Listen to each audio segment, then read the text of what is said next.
So part 3 of the Motion Timelapse Inception, and it's location time. Location, location, location. It's about choosing where you're going to film it and what ultimately the subject's going to be of what you're filming. And this is all about, obviously, motion. So let's say first example is a supermarket. All those people piling in, the cars passing by, stuff like that. Go speak to the manager. Hi, can I film you? Oh yeah, about that. Can I film your supermarket with all your customers coming in? Yeah, and then understand why he says, why would you want to film a supermarket with you? Oh, don't worry, they'll all be blurred out because I'll be bringing all this gear and putting it in your car park. Oh, you want to use my car park as well? So, yeah, I mean, the other point of that one was it quickly worked out as well that supermarket, you need to pick the exact right time. The time where lots of traffic's coming in and out, that's people and cars. And that's kind of probably likely to be a Saturday morning, Friday night, something like that. That's probably the worst time to try and set up all this gear in a car park on a flimsy table.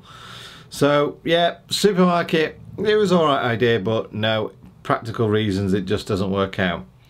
So let's think of somewhere else. People go in, cars, motion. Let's think of a fast food place and you know, cars driving through the drive-through, collecting the food, people nipping in and out, that kind of stuff. Well, yeah, that sounds great as well. And maybe you don't even need to ask permission because you can park far enough away to see what's going on without being in their car park. But then I quickly worked out fast food via drive-through really isn't fast food at all. And in 10 minutes you might get 20 cars or something like that, which really, that's not kind of, it's not going to show off the best properties of a time lapse, is it? I mean, what are you going to get?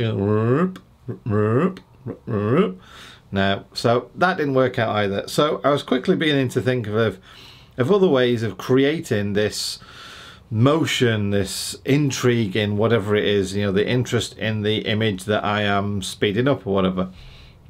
So I thought, well, I did mention in my last video about the night to day kind of thing, where people do go out there and capture, you know, a complete scene, but from night and then day and then back or whatever. So I thought, let's go try that.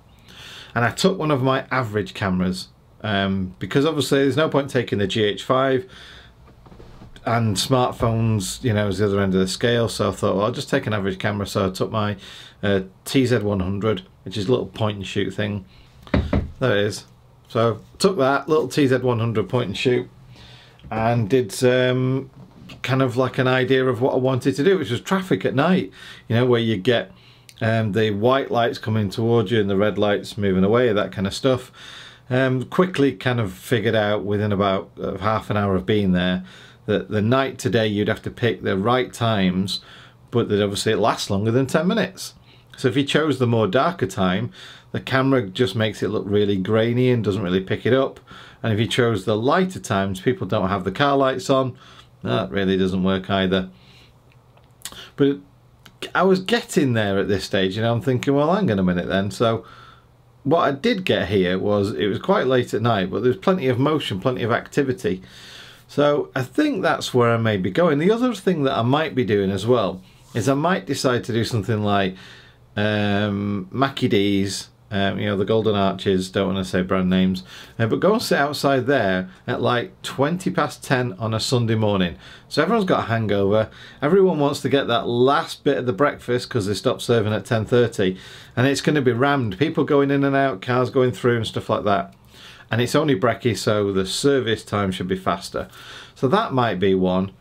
And the beauty about kind of like where I'm thinking, the roundabout that I filmed at night, if I film that during the day, like a sort of like, you know, rush hour time, that's quite close to the Mackie D's as well, the Golden Arches.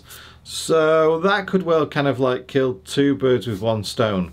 I could try, you know, 10 minutes of filming there, 10 minutes of filming there, come back and see which works best in the edit. So remember, the location's crucial, but it's not the key thing here. Whilst I want to capture motion in the background, what I also really want to do is to up sort of like, you know, middle of the frame on everything really, is to capture the actual time-lapse motion. So each individual time-lapse in motion. and therefore what's going on in the background is almost irrelevant in the way that it's probably going to either be out of focus or it'll just be something busy in the background happening.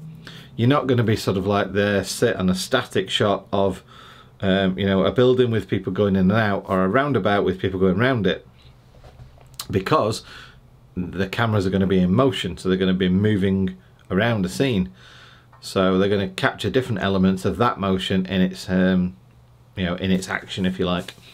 So anyway, I pretty much think that part 3 therefore is quite kind of decided. It needs to be in good daylight, probably need to avoid all kind of things where supermarkets and people and all that kind of thing mull around, so therefore concentrating on traffic. And where does traffic congregate? Well, traffic congregates around junctions, so roundabouts quite good for that, you get more motion. And therefore just picking a location, good roundabout with a car park next to it is pretty much what I've done.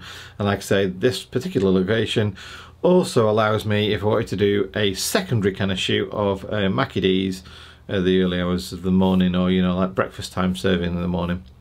So that's pretty much what I'm going to do.